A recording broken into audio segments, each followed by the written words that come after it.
By the way, that's consumption one of the patterns great not things changing. about having been on vacation for 18 months. I now get to see how much stuff is coming in my house every day. I tell my wife, I got a knock on the door one time, and it was the Amazon guy, and he was just checking on my wife to see if she was okay because it was 2 days in a row she went without a package.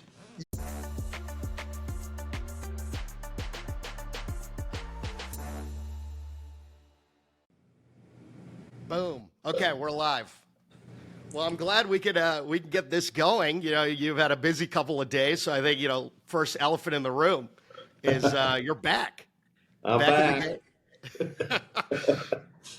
I'd be remiss if I didn't see your LinkedIn post on the press release, and I thought to myself, given you got the basketball background, obviously a natural Jordan fan, I would think the press release should have just been the 95 Jordan press release and said, I was thinking a little bit about the Tom Brady, because Tom Brady they both came back and won a championship. When Michael Jordan came back, he won another championship, and Tom Brady won a Super Bowl. So, I'm thinking, look, what the hell? Why not? That's awesome. Well, okay, we'll dive into it. The normal background stuff.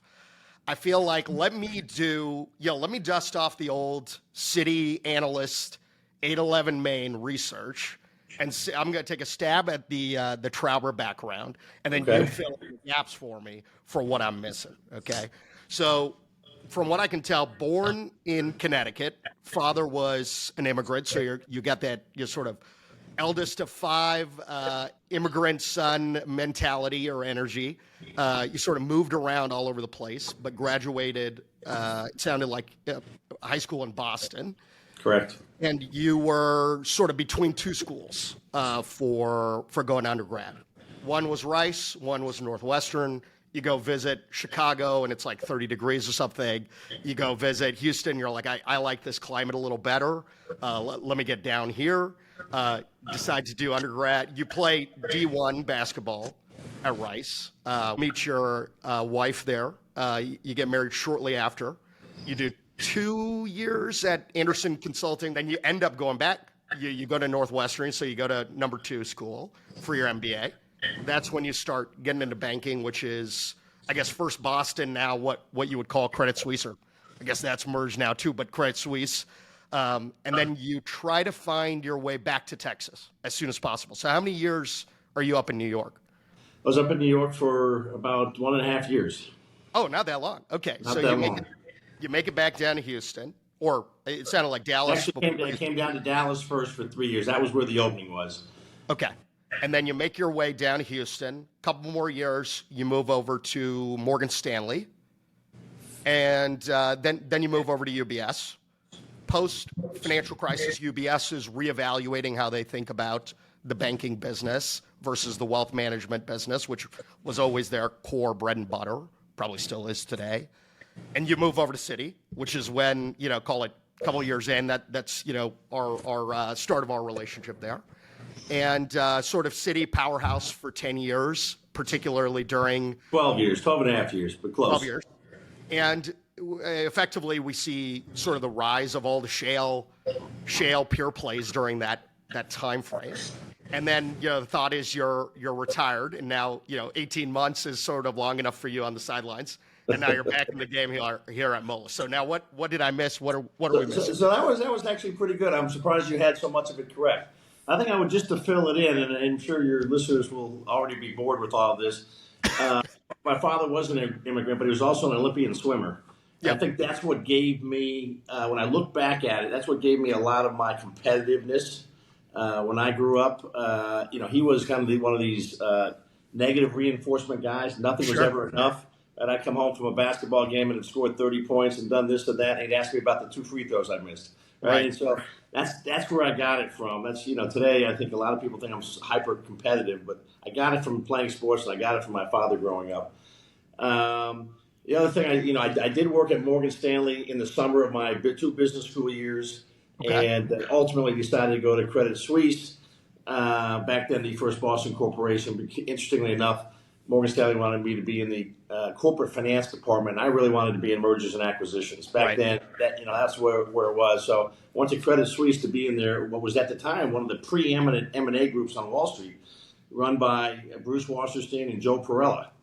Two weeks after I Yep. accepted my offer from Joe Perella directly, they left. They left to go They form. started their own deal. They started their own firm, and I'm sitting there going, now what, right? And I had lots of conversations about them. I think they'd taken a lot of people. They didn't really want to steal the quote unquote First Boston Sure. new hires, even though they'd taken everybody else. Took everybody else, yeah.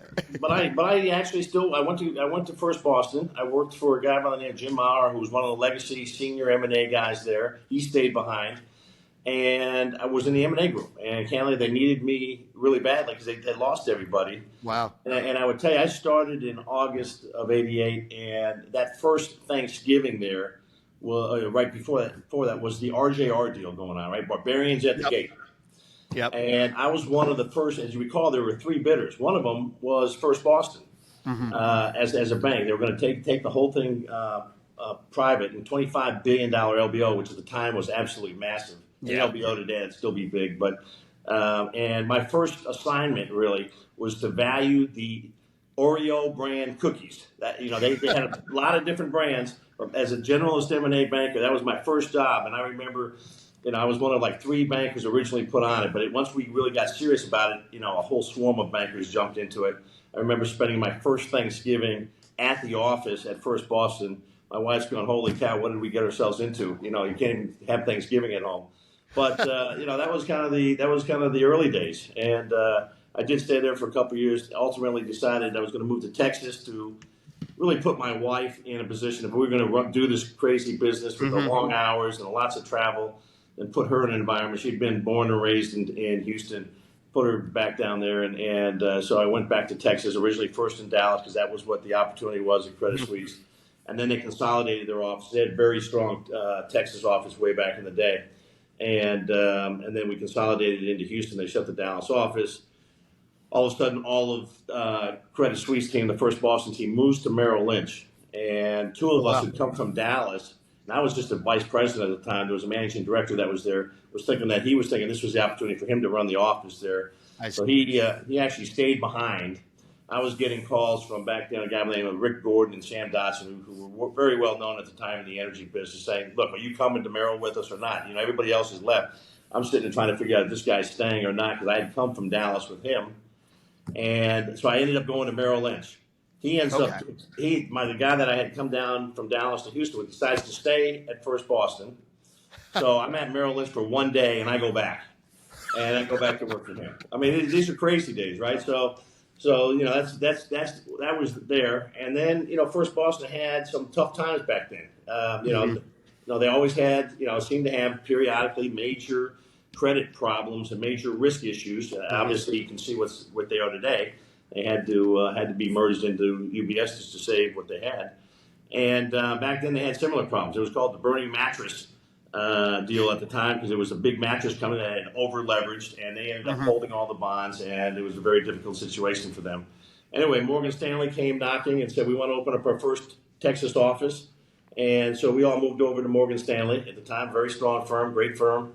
And really, we opened up their office and hired a bunch of folks and became the energy group for Morgan Stanley at the time. And then many years later, when UBS was on the rise, Ken Moelis called and said, "Hey, we need an energy franchise." And they had picked off several franchises from various firms, but we needed a franchise, and so we went over to UBS. I went over to UBS, took the team over to UBS, and I thought I was going to a real bank at the time with real lending capabilities, and it turned out it really wasn't. I mean, they had a little bit more lending than Morgan Stanley had because the energy sector is a very capital-intensive business. They need capital. They're a very global business, and I'll come back to why I ended up going over to Citi. But so I worked for Ken Moelis for almost 8 years over at UBS. Then the financial crisis happened, and as you pointed out, they made the decision to really shrink the investment bank and focus on wealth management. And that was the time when they were going through very difficult times through the financial crisis. They were, a lot of folks, fortunately I wasn't caught up in it, but a lot of other folks were paid really, really low wages, low bonuses at the time. I was about to lose my entire team. They were going to go split to look for a home that would pay them more, where they had confidence they could get paid more. I was fortunate that Ray McGuire, who was running banking at the time for Citi, was trying to hire me to come over to Citi. They recognized that they had an underperforming energy franchise at the time and really wanted to grow it. Citi should have a great franchise. They're global. They have a big balance sheet. And so I thought, look, okay, this is an opportunity to keep the team together. And so I told Ray, look, if you hire the entire team, then we'll come. He was trying to get me at the time. I said, no, we got to take the entire team. So we took the entire team to Citi. About 20 folks at the time, probably a few more stragglers over there at the time. And we built up a team of a lot larger than that while at Citi. What do you think peak was? Peak size? At Citi? Yeah. I think, globally, we probably got to about 150, 160. In Houston, we probably were about 60, 55, 60, maybe even 70 at the peak. It was big because, as you highlighted, this was the time when Shale was raging, right? Financial buyers were buying up assets. Everybody was paying a lot of money, so there was a lot of leverage financing going on. There were a lot of IPOs going on at the time, a lot of big, large IPOs, some M&A. A lot of it was, picking up big chunks of assets. So that's really when the A&D boom took off. And so, we were right in the middle of it. We were a capital provider. We had a strong equity franchise and very strong bankers on the energy side. And then we ultimately built a very strong technical team that helped on the A&D side of the business. So it really was a very strong franchise, and I'm proud of the team that we built and the folks that are there today. They've done a really nice job. Yeah, that's awesome. Yeah, I mean, I recall, I think my 2013 entry analyst class was 11. I might be wrong, and someone might get offended, but I think it was like 11 or 12. So yeah, it had to be at least 60 people. And we had 3 classes, and we had big corporate banks, so it may have been more than 70. It was, but yeah, I think so in Houston. Yeah, it was a big number, and believe me, everybody was working along. I mean, the joke on the street is that we were a sweatshop. And the problem was, the last thing I wanted to do is have a reputation as having a sweatshop. We were very, very busy. And so I keep hiring more analysts. And the problem with hiring more analysts, it gives all the senior bankers more leverage to do more. And so it was like a snowball effect. The more analysts I hired, the more we did, the bigger the sweatshop became, the more we had to hire. It just wouldn't end. And so, we ultimately put all sorts of limits in there to make sure people weren't getting crushed and, try to get rid of that reputation of being a sweatshop. Yeah. I mean, look, you're probably gone through now, 35 years of seeing junior bankers come through. A lot of them have gone on to do a lot of really interesting, successful things, either on the financial services side, the corporate side, aspiring podcast hosts. You got a long. Yeah, look, you're absolutely right. I mean, it's great. I've got guys who are running private equity firms. I've got guys who are CEOs or were CEOs of energy companies, guys who have gone on to be work on the corporate development side, CFOs of energy companies, and still some. It's kind of really interesting to see a lot of the folks that worked for me on the days running various energy shops or had run at other firms. I used to really get upset when they left because we were a family. We really tried to create a culture of family and everybody enjoying each other. Nobody has sharp elbows. We always have everybody's back, and then they would leave. And I finally had to get over that because at the end of the day, everybody wants to achieve a higher level. Everybody wants to run an energy group, right? And so I didn't have that to offer to everybody. And so, I ended up with folks at Deutsche Bank and Barclays and Raymond James at RBC, et cetera, et cetera, et cetera. And it just became kind of like the coaching tree, which is great. I mean, it's kind of, we had a little reunion recently and got a lot of people together. And so it was great. And by the way, so after all that, I retired, which I think surprised everybody. Mm-hmm. But what had happened there at the end, the last 2 years I'd taken on the chemicals, power, and energy transition. I built the energy transition inside of Citi. Had to push them to build it quickly because I felt if we didn't build it quickly, we're going to fall behind. Citi, and that was 2020-ish time frame? Yeah. Just after that, but yeah. Okay. Yep. And so, it was a tough time, right? COVID, but we saw energy transition coming in a big way. I thought it was going to be big. Everybody talks about the thousands of companies that comprise energy transition around the world and the trillions of dollars that were going to be spent. And I saw also over my career what Goldman Sachs and Morgan Stanley had done in technology. And they got there quick and they built it up quick and had big groups and they were infiltrating the sector. And if you don't do it, you fall behind. You don't have the track record, you don't have the relationships, you don't have the business. And I didn't want that to happen in the city. So we built it globally very quickly. Latin America, Canada, U.S., Middle East, Europe, Asia. And, we've got some resistance from the firm because, we're in the middle of COVID. I understood that. Yep. But I also didn't want to fall behind on my watch on energy transition. If we needed to roll it up because things didn't evolve as quickly as we can, then you roll it up and you shrink it some. But let's get out ahead of this because the prize is going to be huge if you get ahead of it. And so we did that. The other thing that was going on at the same time was city was trying to figure out their own plans for net zero 2030, 2050. Yep.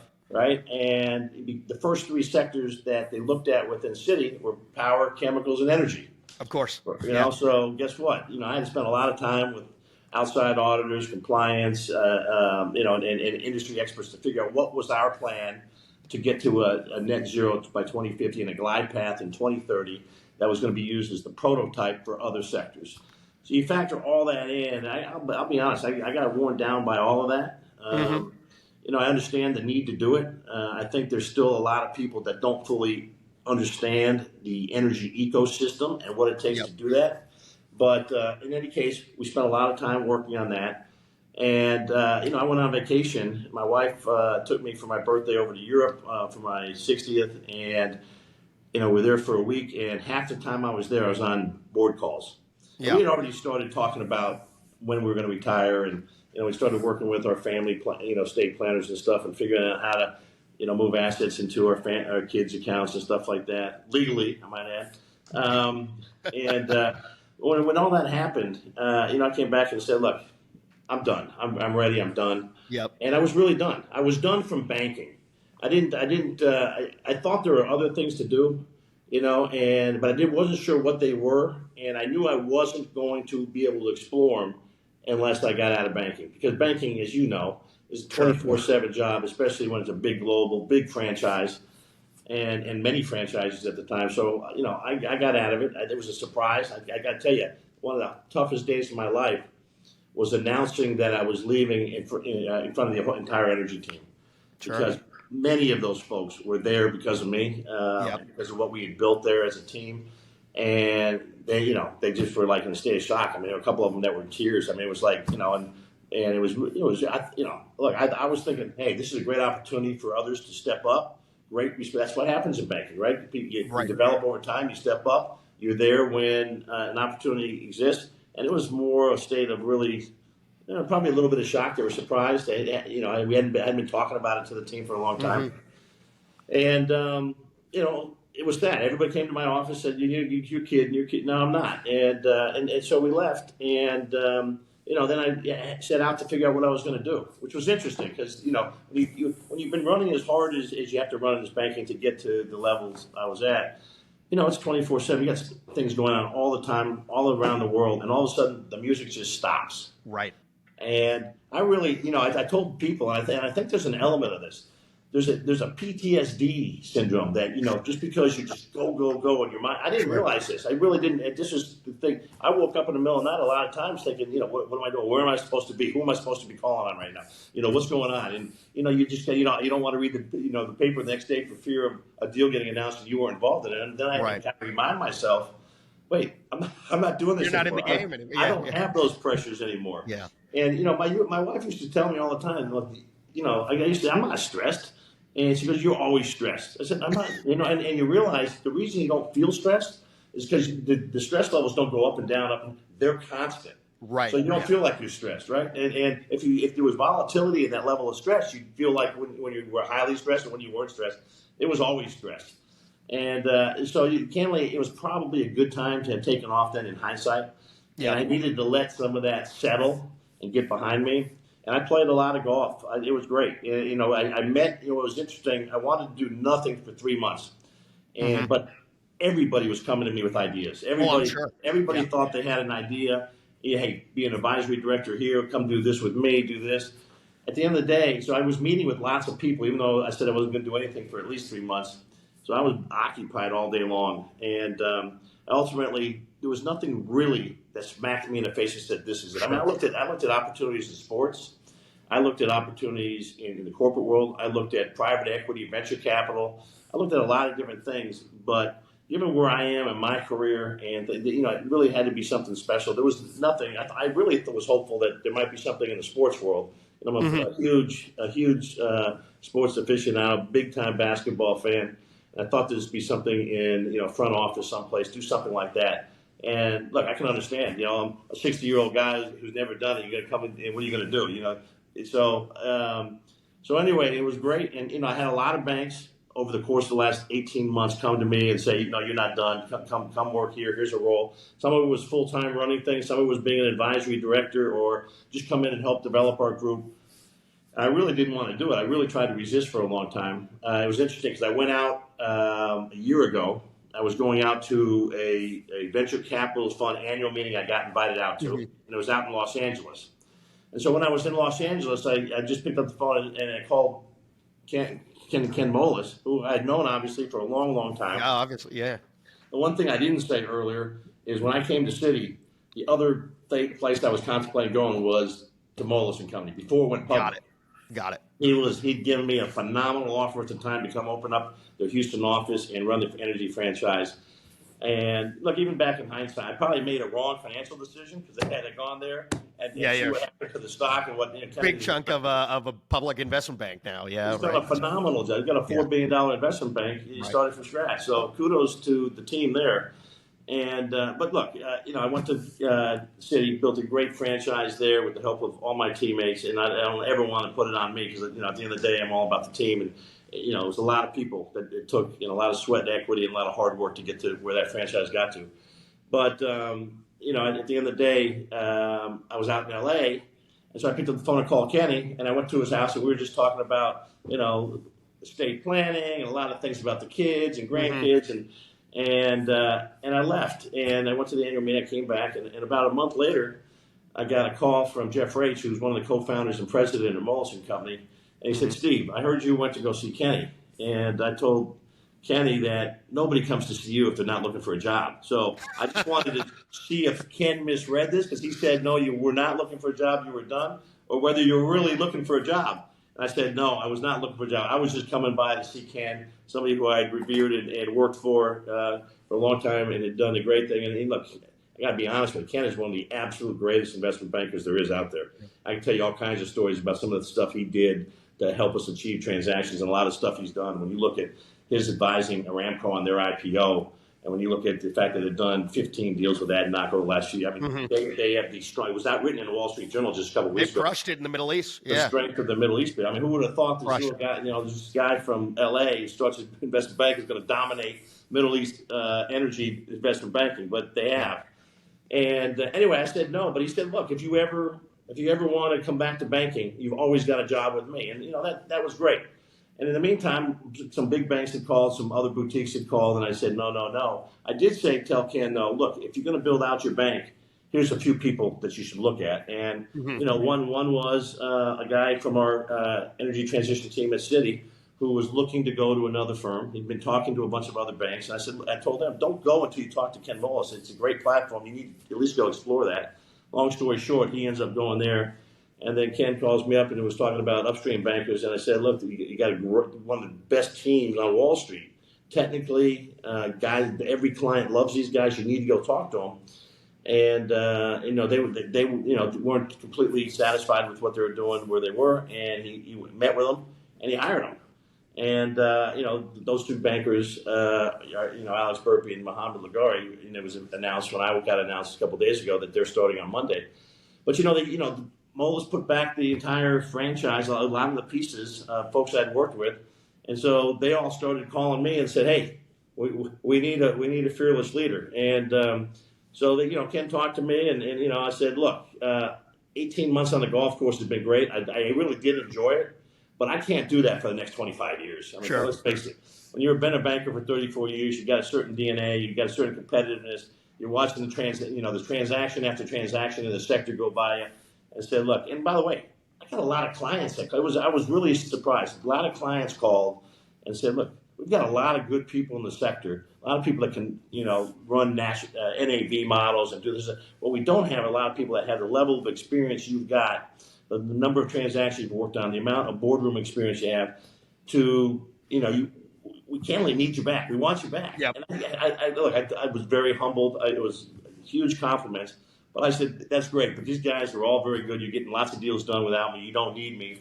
And but when all this kind of came together, I said, you know what? And it took a long time. There's some other firms with one of my former bosses from Citi, who's now president at Lazard. And look, he was, he and I are very close. And, that they made that an opportunity. And I just said, look, I love the folks that I worked with when I was at UBS at the senior levels who are now the senior management executive team over at Moelis. They got a lot of my team members. It's just kind of another piece of the puzzle. So it all kind of came together. It's a long-winded answer, but it all kind of came together. Well, you were kind of, you're in the sports analogy here is you're a free agent. And you're a free agent who decided you wanted to come back. And so, every team's going to have a pitch. And this pitch was the best because you wanted to get that team back together. Raj, you know me. You're absolutely right. And you know the guys that I have on the team now. They're not only are they great bankers, they're great people. They have a great sense of their client service, their hustle. They want to win, and they're just good people to be around. And one of the things I've done throughout my entire career is really put good people who check their egos at the door, people who are all about team first, not I first. And I think that's the goal here. And I'd be remiss to say that David Cunningham, who runs the Houston office of Moelis, he was a key part of this too. He welcomed me in day one when we started talking. He said, absolutely, want you. This would be great. David's done a great job, getting that office to where it is today. And, they've got 55 bankers in that office. It's a big office. And so we just added another 10. Well, Mo told me you guys are, I think, moving offices, so I'm excited to go check out the new digs. Whenever we've got no choice because we're busting at the seams. So it's going to take a little while. We got to find the office. We've got to have to build it out. But you're absolutely right. We've got to find an office in downtown Houston. This would be probably every real estate agent's going to call me now after. That's right. Now, good thing is it does feel like you got your pick of the litter right now in downtown Houston. So I think you got there's a lot of space available. Let's talk 18 months of retirement. During that 18 months, obviously you joined a handful of boards. You saw a bunch of different things. Nothing caught your eye from a full-time perspective. What was the most fun sort of either personal thing or professional thing that happened during that 18-month period? Gosh, professionally, I was able to go on some boards, and I'm working on some things now I can't talk about, but they're fun. They're with folks. Almost all of them were with folks that I had known well before. A couple of them were with some companies that I was working with while I was at Citi. So all of that was fun and fine, and there's some ongoing things. But look, I think at the end of the day, when you're taking 18 months off, it's being able to spend time with your family. We did win the member golf tournament down here in my vacation home in Los Cabos with actually a former CFO of Cameron Industries, Tom Hicks, and so we won that. That was a lot of fun because I never won any golf tournament. But my golf game had gotten better. You take 18 months and you play a lot of golf, it gets better. So that was a lot of fun. But I tell you, just being able to spend more time with friends, not having to be on the phone nonstop, all the time, text all the time. And actually being present it was great. We had a great time. I had a grandchild during that period. Oh, awesome! Congratulations. Yeah, so it was great. Well, so what's changed? Obviously, that 18-month period. I mean, probably record M&A during that time. I'm sure you made a lot of intros in the background that you could have been fully on the deal on if you had been in your prior. Some of the deals, a number of the deals that happened at Citi over the last year were stuff that we initiated before we left, right? Yeah. And that was great. I mean, they had great team. They were able to ultimately get it over the goal line. It's great. One thing to get hired, it's nothing to get it over the goal line. Sure. So taking no credit away from any of those, they did all the folks over at Citi over the last 18 months did a great job in being a number of very large transactions. There were a number of them. So kudos to all of them. But look, I still think there's two things going on, right? You've got the traditional oil and gas companies. Right. And we've seen a lot of consolidation thus far, particularly at the large cap size. There's still more to go, right? There has to be more. And there has to be more because, candidly, at the end of the day, the S&P index is about 3.5% now oil and gas, right? Yeah. So if you're not big, I remember early days of my career, you used to go from $1 billion, you got to be $2 billion, you got to be $5 billion, went to 10. If you're not $20 billion today, it's going to be a struggle to get the attention of investors. They don't have, to be weighted in energy, you don't have to hold a whole lot. And a No. lot of energy investors have folded their tents and gone home. I think it's a mistake, by the way, because if you look at the cash flow yields coming out of oil and gas companies today, and you look Impressive, at yep. what they're doing, these are great returns. I mean, if you don't have a good weighting in oil and gas, you're losing relative to peers that do. So I think the tide will turn at some point, just not yet, because I don't think you can not be invested in these companies that have great growth, great cash yields, and distributing their cash. But what you got to do now is the small guys have to be bigger. I mean, one of the things is interest rates rose, the cost of capital between the bigger investment grade companies and the non-investment grade companies was as wide as it's ever been, right? Yep. And if you're going to generate excess returns for your shareholders, it's a whole lot better to have a low cost of capital than a higher cost of capital, right? Just, finance 101. And so those companies needed to find a way to get to investment grade. And the fastest way to get there is obviously through mergers. If you're sub 20 today, you need to find a way to get to 20. Now, it doesn't mean you can't make money, 2, 3, 4, 5 billion. I mean, you don't have, you can still grow and generate great returns, but ultimately to get public attention, you needed to be bigger. The other factor, by the way, is there's a number of the banks that are getting out of the energy business, right? Yep. I mean, and so getting access to capital is becoming harder. And when you start talking about net zero, these banks having to get to net zero, guess what? That means you're going to have to make decisions on how much you lend and where. And so these are all factors playing into it that's driving this ultimately, and I think we'll continue to see it. I do think that through these mergers, when you look at the big mergers, the Chevron Hess, if that goes through, and I think it will, the Exxon Pioneers and the Conocos, the Oxy and Crown Quest and Diamondback and Endeavors, there are going to be assets in that portfolio that sit at the far right side of the return spectrum, right? And are not generating the kind of returns that the top 75%. Those things ought to be sold off, and companies that can attack those and generate better returns with those should go after those. But we are running out of tier one inventory. Returns are harder to get to, right? So again, size and lowering your cost of capital and generating efficiencies through operations, which you accomplish through scale, is how you have to generate the returns. So I do think you'll see a lot more there. We haven't seen the midstream really consolidate yet. We've seen a couple transactions happen, but there's still, when your ultimate customer is consolidating, you don't need as much infrastructure.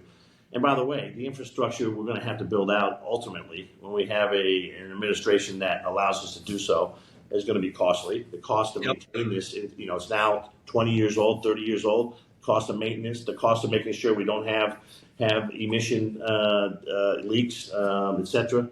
That cost is going up. And so, again, same thing like the upstream business, being able to generate a lower cost of capital through being an strong investment grade company is going to be critical. So I think we'll see more consolidation in the upstream. And then at the end of the day, those companies servicing those companies, both the upstream and midstream, have to consolidate. They got to be bigger. There's fewer of those to service. You got to be bigger. And so we'll see that.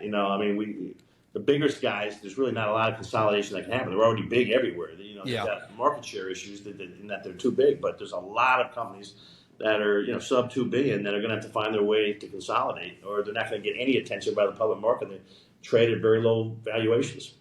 Yeah, I mean, we've seen this wave, right, on the upstream side, which is all the big PE that in 2020 was a big concern, like how are funds going to generate? Well, they punched out in the last 18 months, and it's been a phenomenal return. And the guys that still haven't punched out, they will, and they'll do quite well.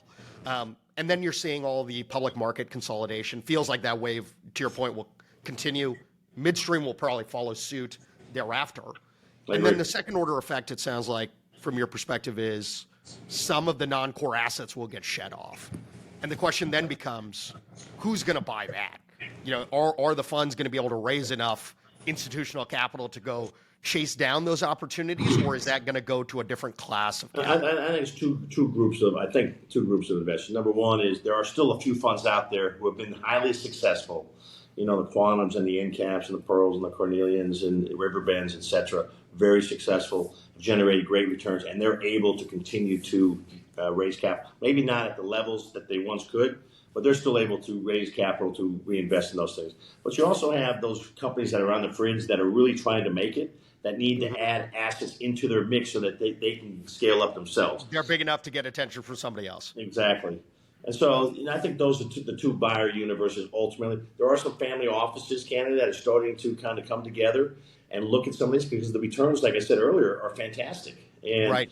You're investing in things or you got extra liquidity in your hands. These oil and gas assets are absolutely fantastic. In my short career in oil and gas, I'm not sure there's been a better time from an asymmetric upside perspective of upstream oil and gas assets, right? You can acquire assets today, outside of, let's say, core Permian drilling inventory for PDP, PV 15 or so, let's say more or less.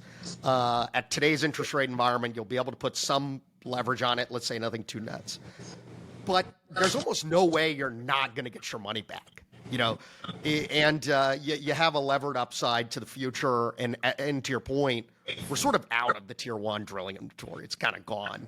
And this is a depleting resource. So on a long enough time horizon, the resource is going to have some more additional value. And so it's kind of crazy to me that this is not compelling enough for a lot of people to invest. I 100% agree with everything you just said, right? I mean, absolutely. And, as you drill inventory that costs more, your oil costs, you're not going to drill it. Look what's going on in the gas markets right now, right? Because gas prices are falling, they're laying down rigs, right? That will happen in oil if the cost of extraction is so much that you can't make a return. And so what does that mean? Oil, you're going to reduce your demand, your supply, and your prices are going to rise. Well, when they rise, you're going to go back and generate good returns in those areas. So just being able to hold those assets in cyclical times, I think OPEC has done a really nice job at kind of making sure that they maintain strength. They seem to want to see at least an $80 oil price. That's plenty of money. It works for everybody. Yeah. It make a lot of money. I mean, look, I commiserate to a certain extent with a lot of these executives. I met with a lot of these executives. I think completely disappeared over my 18 months.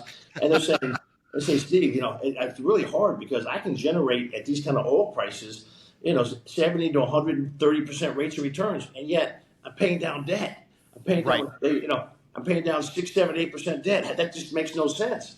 And, the market's trying to keep them very disciplined. We've seen those periods where everybody starts drilling and and all of a sudden supply picks up and oil prices fall. And this has been a great market. Everybody's remained disciplined. The public markets have forced that on folks. If you start to talk about raising your capital budgets too much, people exit and you get punished. It's very clear what's happening, right? For a long time it was just grow at all costs, which is good. Look, if you're in the service part of the business, that's good for everybody, right? Like we just saw U.S. shale go up and to the right. That creates, a big stimulus for the U.S. economy. Let's be clear. However, that sort of rolled over at one point, and the investors said, we don't like this anymore, and a lot of capital did get torched, and they're not wrong. I think OPEC played a role in that too, right? Yep. OPEC was saying, wait, guys, U.S. is taking away a lot of this market share. Yep. We need to, so they kept pumping. They were driving prices down to try to drive a lot of this nonsense, that they believed was happening out. And over time, they were successful, right? Yep. Investors walked away and said, guys, you don't want to be left holding the bag. And this turns too quick. And people have a hard time getting out of a lot of these stocks, and they lost a bunch of money. And so OPEC, OPEC, they're smart folks. They did what they needed to. Probably took longer than they thought it would. Yeah. I think the break evens, as these quote unquote science projects early days became, they really understood. They became, everybody could develop and produce oil and gas at a much lower cost. And I think that surprised the Middle East with how cheap that was. And so they had to keep their foot on the pedal for longer, keep driving those prices down. But today we've got, I would argue that one of the best energy environments we've ever seen. OPEC seems to be very disciplined. We got good demand. We got good growth in demand. We've got the U.S. markets being very disciplined. So it's a very functional market. The gas market's still a little crazy. Who would have thought? At least for the near term, it looks 18 months ago, we're looking at $5 per MCF. And now we're sitting at $1.60, 65. So it's crazy, But the one silver lining of all of this is you do see a quick reaction now. in terms of rig count, in terms of building duck inventory. I mean, it is the one beauty of shale, I think, versus anything long-term horizon is it is short cycle. You can make those sort of Yeah, changes. absolutely. And then that's what we saw, right? When it was $5, guess what? Bingo. Everybody was putting out rigs, and guess what? Supply goes way up, prices come down. That's what we saw in the oil markets for so long. That's right. We got to get to a disciplined market. But look, we have a lot of LNG coming online over the next 18 months, 24 months. That'll soak up a lot of demand. We got to get that built. I do think that the U.S. is in a great position to help supply a lot of energy to our allies. We got to get an administration that understands that. And look, we all understand what's going on. They've delayed permits not to study the impact, but to get votes. And look, that's we see this political stuff go on a lot, but it's going to impact jobs. It's going to impact our allies. Our allies aren't going to sit there and be energy short. They're going to get it from other places. No.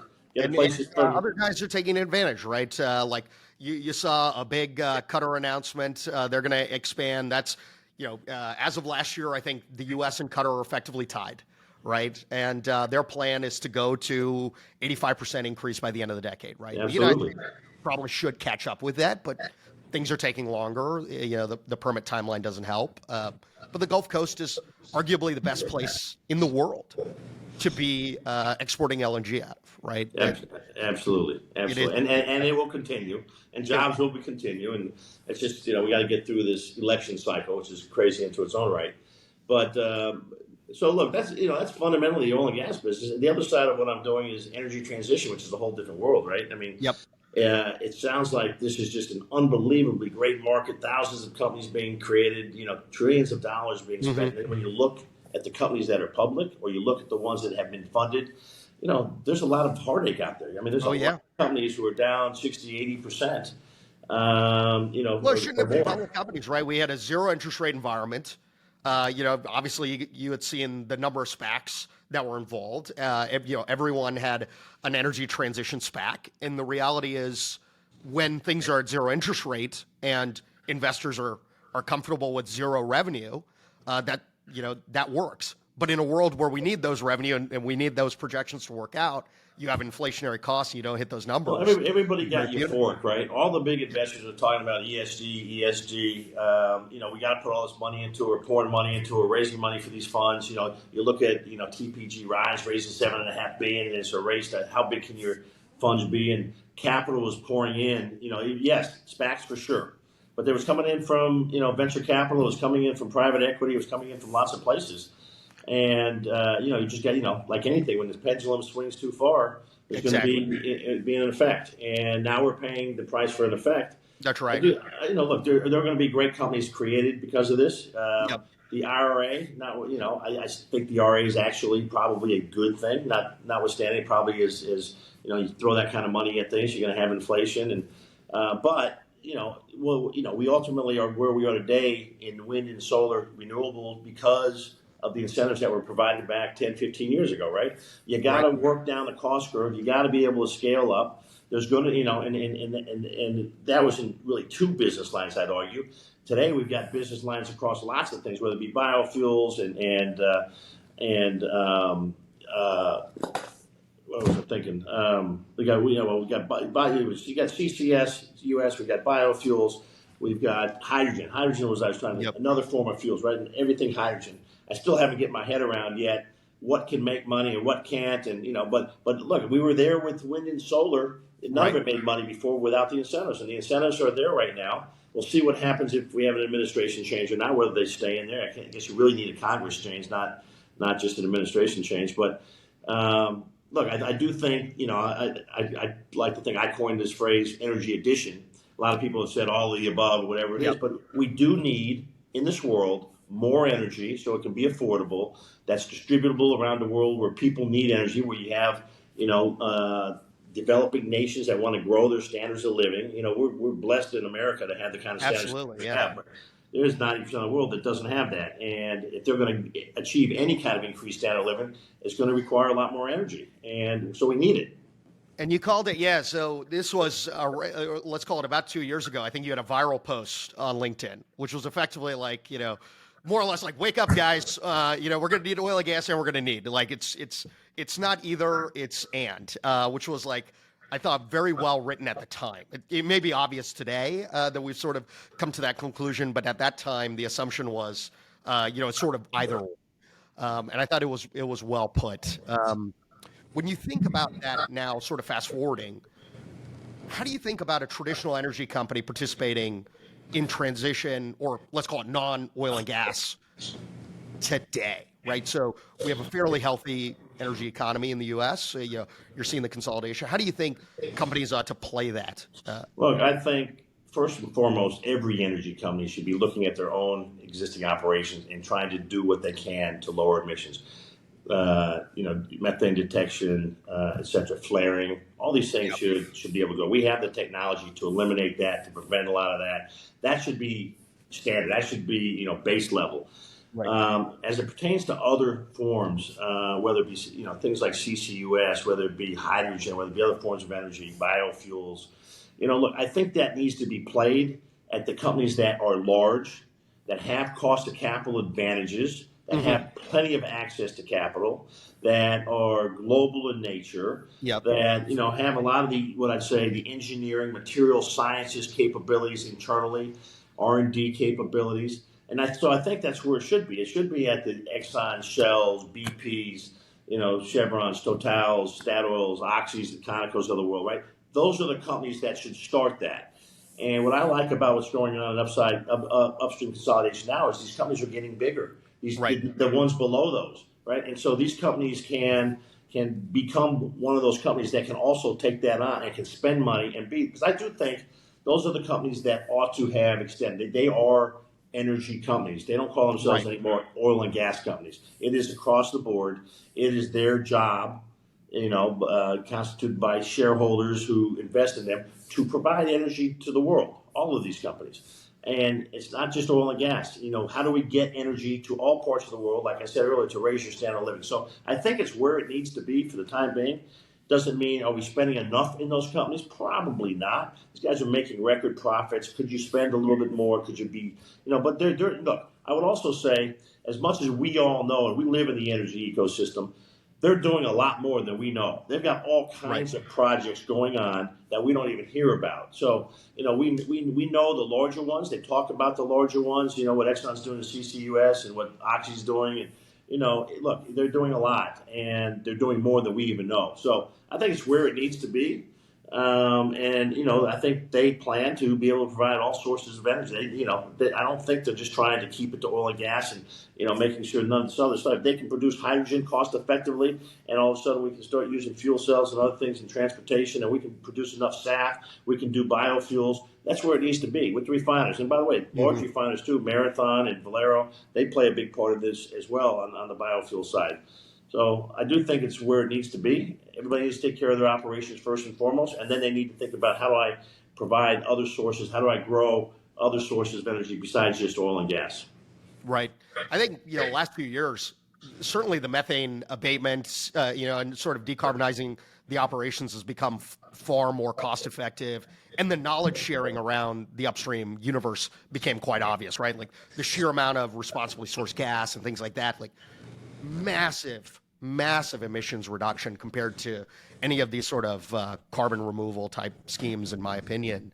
And now you have this interesting world where the bigger you are, the more you can take a sliver of your capex and effectively invest it elsewhere. And the downside is quite limited. And the upside could be, asymmetrically up, right? Like you get on the right bet, it could be a new business division for you. Look, I'll give you a great example. Look what Chesapeake is doing. Right, Chesapeake came out, and you talked about responsibly sourced gas. They started that early. They've gotten big, right? They made a lot of acquisitions. The most recent one announced, obviously, Southwestern. Now they're talking about how we take that gas, how we provide LNG. LNG is transition fuel. It is the transition to what we need in society. We need to get rid of coal, first and foremost. Candidly, I'd like to see us get rid of dung and wood and all that stuff too. But we need to get rid of coal. It's much bigger. And Toby Rice has been absolutely on the pulpit about this, and he needs to be. We need to have more people speaking about this because that's what we need. And what Chesapeake is doing is out there as well. And they and EQT are right at the top of the heap in terms of natural gas companies in North America, and I think they ultimately will be global natural gas companies. And they're all talking about the LNG and playing roles overseas. And why are they? Because guess what? Yep. Toby took control of EQT and drove the size of that company, drove the cost of capital down, gave them the resources to be able to go do that. Same thing with Chesapeake. To Nick Delasso and Mike Wistrich, they've done a phenomenal job. And so we got to be proud in America. Capitalism does work, right? I mean, yeah. it really I think does that's work. We've gotten really good at extracting natural gas the cheapest possible way, the most sustainable possible way. And I think that's right. I was actually telling someone the other day, because look, we're spoiled. Like, United States is very easy for us to think about, like, okay, look, here's what the world ought to look like. Here's what we want. Here's what we don't. The U.S. is about 300 odd million people. I won, in my opinion, the genetic lottery, being born in the United States. My parents are both immigrants. In every other simulation of my life, I'd be born on the other side of the world. I'd be born in India, where we now have the largest population in one country. It's outbeat China, about 1.4 billion people.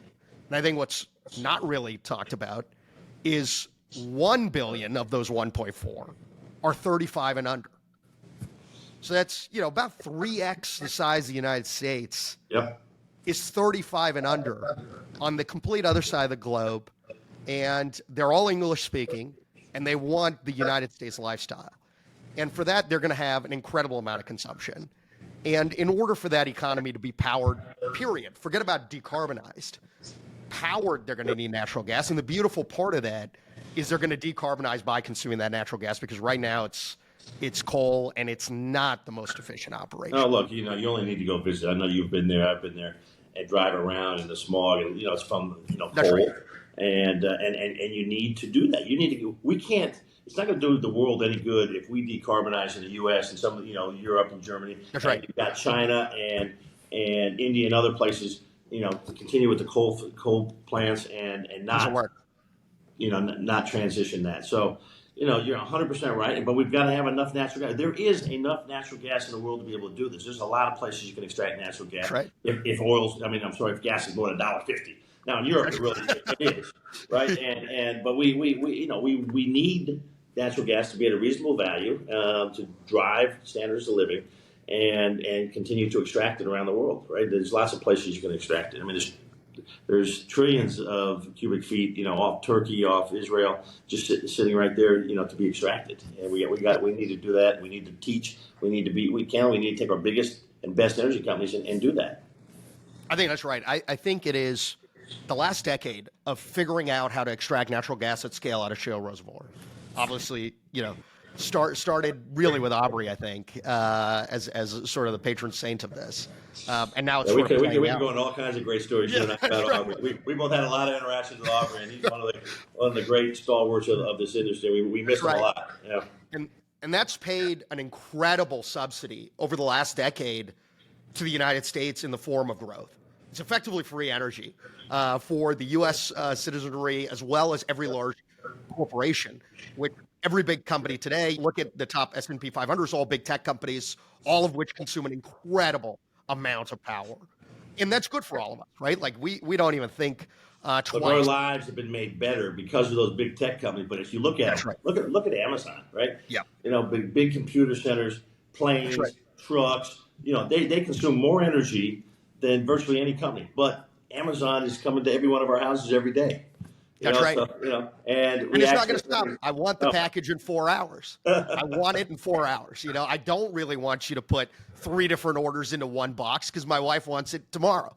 And so, by the way, that's one of the great things about having been on vacation for 18 months. I now get to see how much stuff is coming in my house every day. I tell my wife, I got a knock on the door one time, and it was the Amazon guy, and he was just checking on my wife to see if she was okay because it was 2 days in a row she went without a package.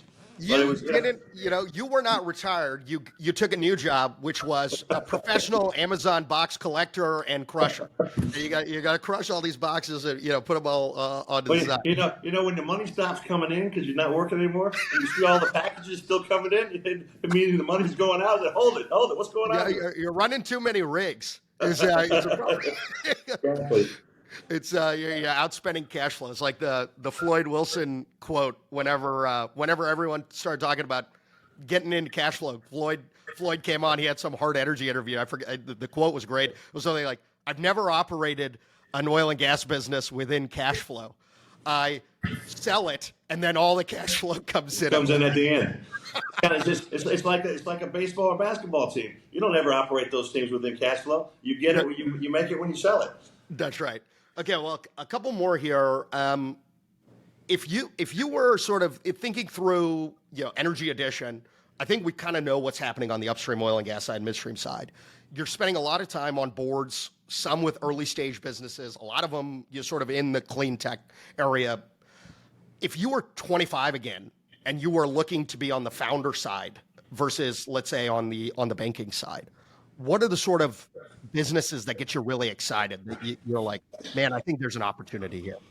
Look, you have to first and foremost look at the entire energy transition worldwide, because there's so much going on in so many different technologies, right? So people are exploring that, and there has been, thus far, ample amount of capital. Now, there are big gaps in that, right? I mean, there's a lot of venture capital out there. There's a lot of growth equity out there, but there are those gaps. Trying to get to FID on some of these big projects is not hard. It's not easy. It's trying to raise that big chunk of capital, $50 to $100 million, that gets you there. That gets you, the feed studies, gets you everything up. A couple of my companies I'm on the board of, that's what they're going through right now. And there's a missing part in that area right there of folks that can step up, and where it's been filled most recently has really been strategics.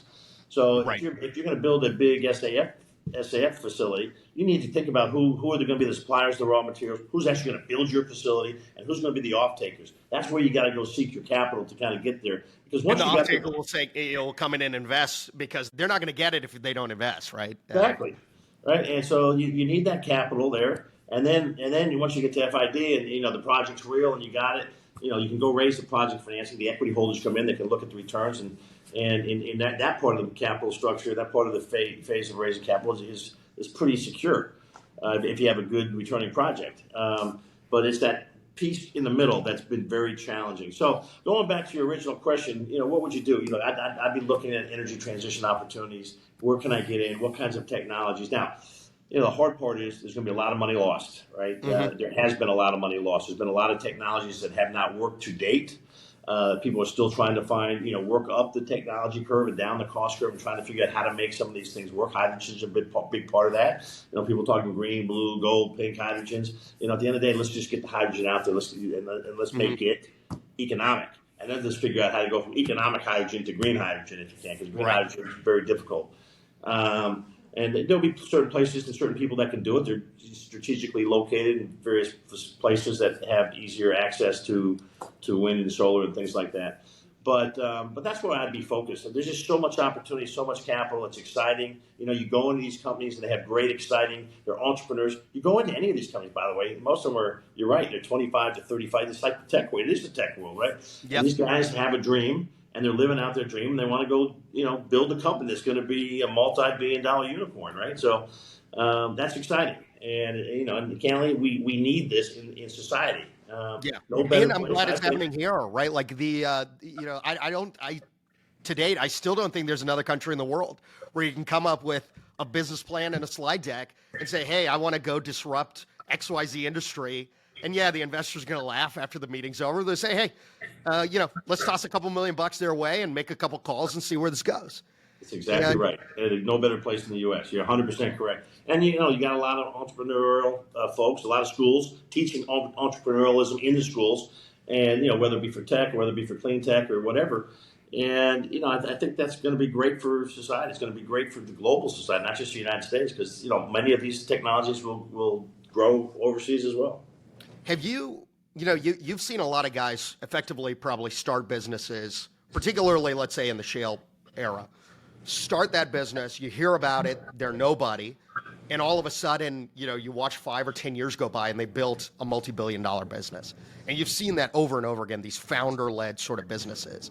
And we saw that in that era of the world, and now you're going to see those same personas, the next generation of that. Let's say try to do this in biofuels or CCS or geothermal.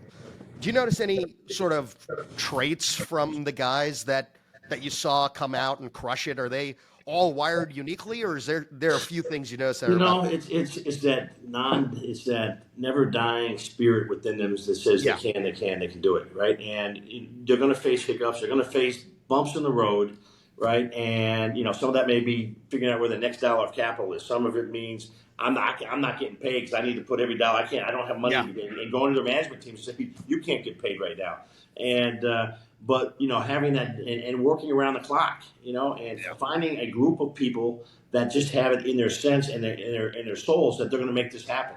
And that's what you talk to anybody. You go back to the Bill Gates' days and Michael Dell days, and these guys left school and they built things in the garage and they kept thinking they could. There's all kinds of those sorts of people in the technology world, right? And now we're seeing it within our own ecosystem in the energy world, and the people that leave early. And sometimes it's hard. Sometimes these people are making a lot of money where they are, and to just give that up and go do that. Sorry, that's why you see a lot of young people do it. They're not giving up a lot to go do that, and yet they're staring at huge gains if they're successful. And right. you oftentimes don't hear about the 2 or 3, 4 times they failed first, but because they've got that undying spirit, they're going on to the next one, and they're going to go work on the next one because what they learned in the first 2 or 3 that failed, they're not going to make those same mistakes in the next one, and they're going to be successful. They always believe the next one is the one that's going to be hugely successful. It's a beautiful thing. Like we live today in this country, the entrepreneurial energy is such that if you keep swinging, on a long enough time horizon, you'll hit. And worst case, someone's going to hire you. And in fact, you might be actually more employable going out and taking the risk and failing 5 times. Well, think about if you happen to be successful, very, very rarely on your first, you didn't learn a whole lot. No. I would attribute it more to luck than skill. But those guys who have gone down the path and had failure, have had to cope with that, have had to look at employees in the face and say, we got to lay you off, or, this is not going to work, etc. Thank you for giving me the last 3 years of your life. But you learn through all the mistakes that had, and you go on and you do things differently the next time. I mean, those people are worth their weight in gold. My adage when everyone calls and says, hey, what should I do about this? I'm like, just take as much risk as you humanly can tolerate, because the downside scenario is a lot lower than you think it is. People like that tend to make it eventually. And so it may not be that entrepreneurial startup business they're going to go into, but because they've got that what I call chutzpah, that dying desire to go be successful, they're gonna find success one way or another. That's right. Yeah. In the face of everything else failing, it doesn't matter. It's like that Winston Churchill quote, which is like, success is effectively being able to tolerate failure with exuberance, right? Like you ignore it. You can't take it into the next meeting. If you do, like you're guaranteed to fail. I mean, a lot of us would look at the outside and say, you're crazy. What are you doing? And yet they're marching down the road. I'm on a couple of these boards where the founders are just absolutely dead set. They're going to find a way, one way or another. They don't know where the next nickel is going to come from, but they're going to find it, and they do, and it takes them to the next step, right? And so, you got to give these guys a lot of credit. Well, this has been great. Steve, I really appreciate this conversation. I think we can go on another hour, which like for the audience's benefit, this is like evening time. So like I can't imagine what Steve would be like, 8 a.m. podcast, right after a couple of espresso shots. Like you can't listen to this podcast on 1.5x. It's not possible. You had to play it on 1x. I get really creative after a couple of margaritas. Then we get really then we get into all kinds. We didn't even get, what's interesting, we went through all this stuff. We went through probably way too much in depth of my career and how I got to where I am. But I got all kinds of stories about transactions we worked on and things that happened in these transactions. I talk about this and I try to be nameless, but there are some really interesting things that go on in a lot of these deals, or some deals that didn't happen that should have happened, and it didn't happen because there was somebody, whether it been an executive member of management or a board member, that just wanted to keep their position. The economic proposition for their shareholders was great. It's just, you know what? I'm the CEO and I want to stay there, or I'm a board member and I don't want to give up my seat. And there's all kinds of interesting stories out there. Do you think that's still happening today? That's in the way of a handful of these deals? Look, it's human nature. Right. Yeah, I think there is. I know some personally right now. There's some deals that should happen strategically and from a valuation perspective and what the gains would be for shareholders. But for one reason or another, and I'm not saying it's necessarily a management or board, it could be other social issues. They're not happening, and they should. But you kind of hide behind, well, I got to protect my employees. I got to protect this constituency. It's not right here. It's not the right time, and we've got all this growth in front of us, so we got to get that out first. There's lots of ways to kind of hide behind some of these things, but there are deals out there that absolutely should happen that aren't happening for what I'd say non-economic reasons. And so look, some of them are legit, some of them probably aren't. And I do think that there have been some activists out there, right, that have forced some deals to happen, right.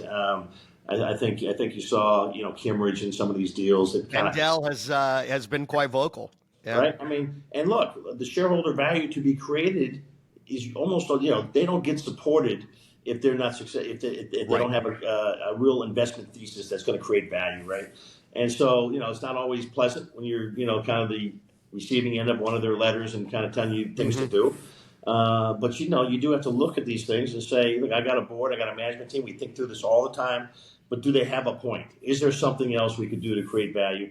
Oftentimes, though, I shouldn't say oftentimes, sometimes the activist hasn't thought through of all the unintended consequences of executing what they're suggesting to do in their letters. So management sometimes has other plans, ways where they're creating value, or know certain things about their business that if they executed some of the plans set forth in a letter from an activist, that has the potential to destroy value, not create value. So, but look, I do think we've got a great system going on right now in the energy system. A lot of value to be created. I think it's great for folks in the sector. I think it's great for these companies. I think it's great for America and great for the global society. And what better? I just wish. I really do wish. That people around the world, particularly people in places that don't come from energy locations, Northeast and other places, understood better the economic value and what is being created in the energy. But not for energy. Right?